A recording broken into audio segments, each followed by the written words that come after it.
Okay, next up we have an MFE team, RMA Digital Transformation, MFE. This team brings together individuals from across Aotearoa, sponsored by Manatu Mō Te Tao, Ministry for the Environment. This project, in light of the resource management reforms, is identifying potential ways to improve implementation of the resource management system through digital technologies. Let's hear all about it. Hi, Laurie. Hang on, I've got to welcome the person. Sorry. You distracted me now, Laurie. I'd just love to welcome now Dan Harvey and his great video and his great presentation. Let's go.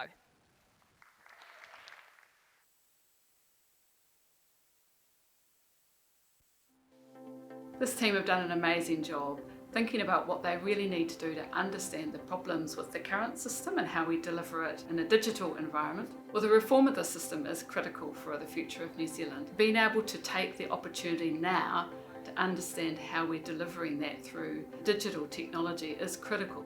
And a big part of that is that central government, regional government, local government, working with iwi Māori, have all worked together to kind of identify the key tools and systems we need to be able to do our jobs well. I think they've got a really good grasp on what we need to do next.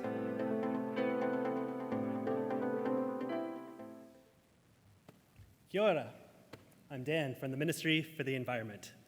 For the past 13 weeks, I've been part of a team from central and local government, iwi, and industry, working on ways to make the resource management system more effective and efficient through better use of digital technology as part of ongoing reforms to the system.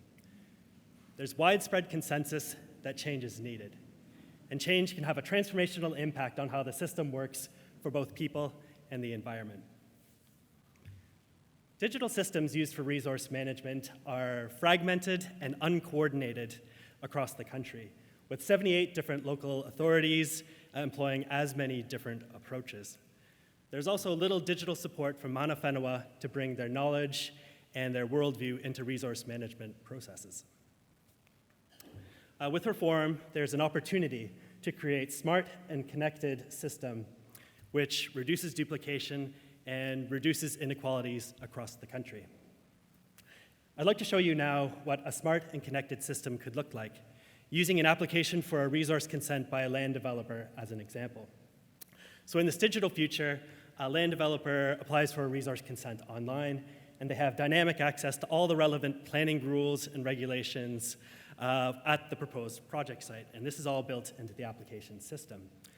They also have access to data that mana whenua have made available through their own digital platform about the marae, maunga, and awa, and the developer can use this information to prepare a more considered application. Much of this process is now automated, which means councils can focus on the merits of the application rather than on administration of the application, and that speeds up the process for everyone.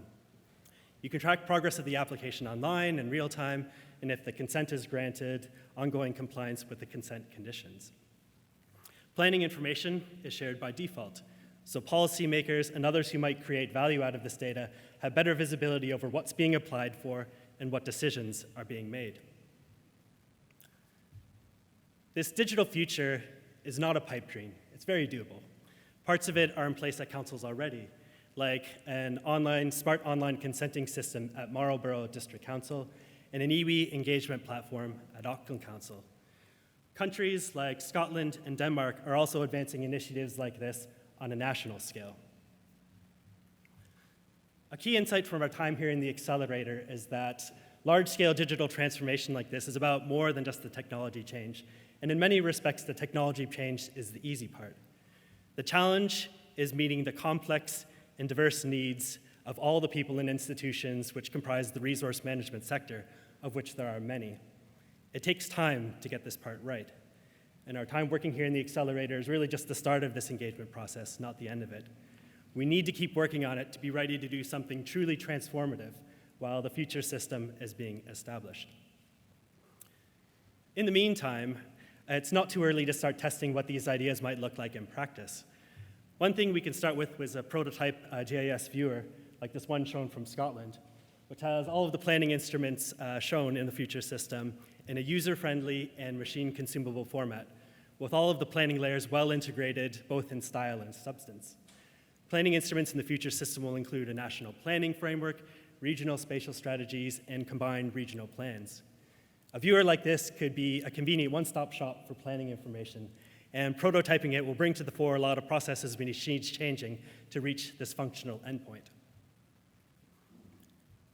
If we don't prepare for change now, existing ways of working are going to embed in the future system and be much, much harder to change later. Let me repeat that. Existing ways of working will embed in the future system and be much harder to change later.